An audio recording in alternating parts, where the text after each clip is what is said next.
Vous êtes bien sur la chaîne Bismart, vous regardez Smart Tech, l'émission qui s'intéresse à l'innovation et à la nouvelle société du numérique. On entame la deuxième partie de cette émission. On aura un zoom évidemment sur une innovation en toute fin d'édition. Mais d'abord, c'est l'heure de notre rendez-vous avec elles. Ce sont des portraits de femmes inspirantes qui sont entrepreneurs dans la tech. Elles sont choisies et racontées par Olivia Strigari, directrice de la publication et cofondatrice des Informels. Bonjour Olivia. Bonjour Delphine. Alors aujourd'hui, vous avez jeté votre dévolu sur Sophie Braque de la Perrière, qui est PDG, cofondatrice de HealShape. C'est comme ça qu'on prononce ? Tout à fait. Une entreprise donc de la MedTech qui est spécialisée dans les prothèses mammaires. Pourquoi vous êtes-vous intéressée à son profil ? Alors d'abord, j'avais le souhait de découvrir un petit peu ce qui se passait pour les femmes dans la MedTech, dont on parle beaucoup en ce moment. Et le profil de Sophie Braque de la Perrière m'a particulièrement intéressée parce qu'elle est énergique, elle a de l'ambition.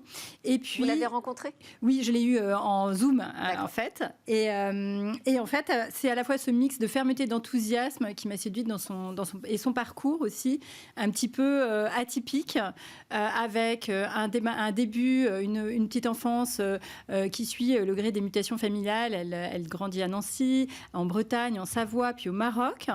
Et elle découvre Paris avec sa prépa pour HEC, Sainte-Geneviève, qu'elle intègre évidemment avec succès. Et elle a un début de carrière avec des missions humanitaires, marquées par les missions humanitaires.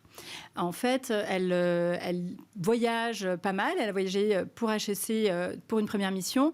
Et puis, elle se passionne. Elle dit que dès qu'elle a de l'argent, elle part à l'étranger, elle part en mission. Et donc, elle va en Inde, aux Philippines, en Côte d'Ivoire. Et elle effectue même un voyage avec son futur mari à l'époque sur le Transsibérien, où elle traverse toute l'URSS, toute la Russie et la Mongolie jusqu'en Thaïlande, où elle effectue une énième mission humanitaire. Mais elle se dit, bon, il faut bien travailler.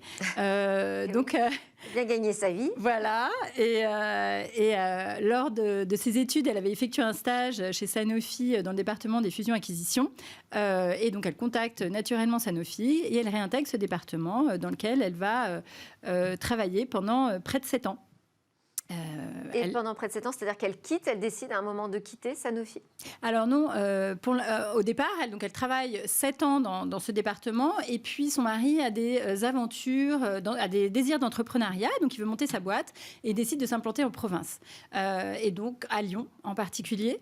Et c'est alors qu'elle demande une mutation chez Sanofi Pasteur à Lyon, basée à Lyon, où elle va à ce moment-là diriger l'unité de business development et l'unité de logistique, en fait l'unité phare pour Sanofi, qui est l'unité d'export à l'international.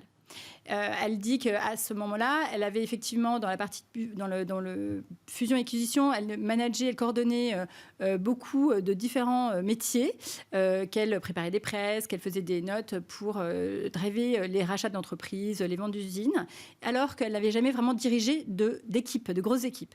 C'est dans le business développement d'abord et ensuite dans la partie export qu'elle va réorganiser, driver des plus grosses équipes de au moins 50 personnes et elle va se passionner pour cette organisation-là.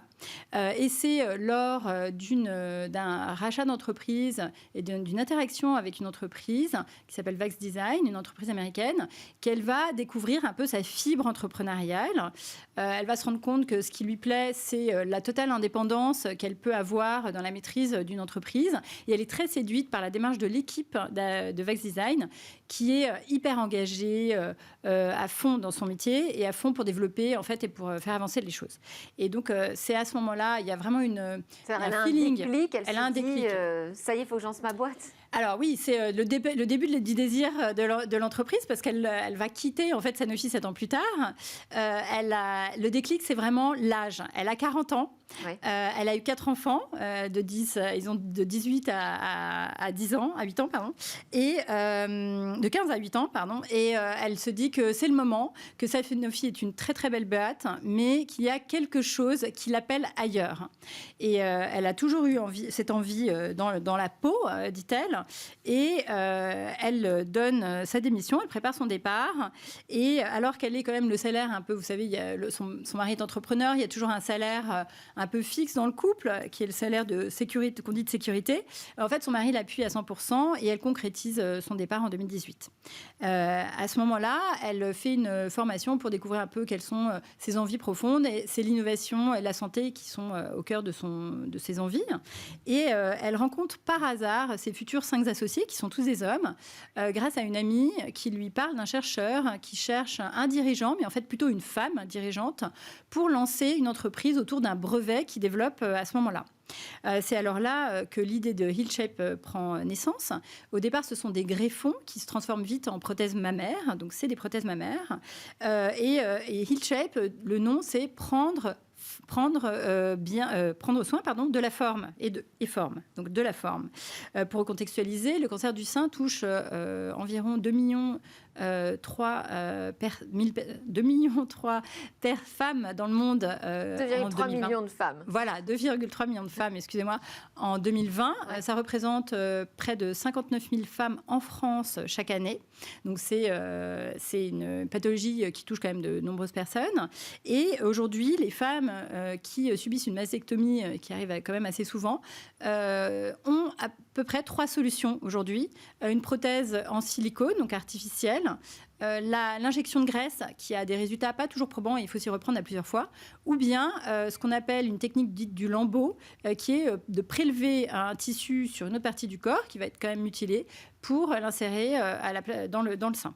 Voilà. Et c'est là où HealShape arrive avec cette technologie extraordinaire, qui est une prothèse qui est faite de matériaux biosourcés, donc totalement naturels, donc il n'y a pas de plastique, me dit-elle, en encre hydrogel poreuse. C'est fait à travers une imprimante 3D qui va reconstituer le sein pour chaque femme, donc ce ne sont pas des prothèses... Donc c'est très personnalisé. Très personnalisé, exactement. Et surtout, ça va permettre aux cellules qui sont autour dans le sein, en fait, les cellules des tissus, de coloniser cette prothèse et de la faire peu à peu disparaître. Donc, en fait, pour vous décrire en 2 mots la technique, le chirurgien insère la prothèse comme une prothèse classique, mais il va injecter dans cette prothèse de la graisse, ce qui va faire que la graisse va s'intégrer dans la prothèse et peu à peu, les cellules vont coloniser cette prothèse et la faire disparaître jusqu'à un rendu totalement naturel du sein.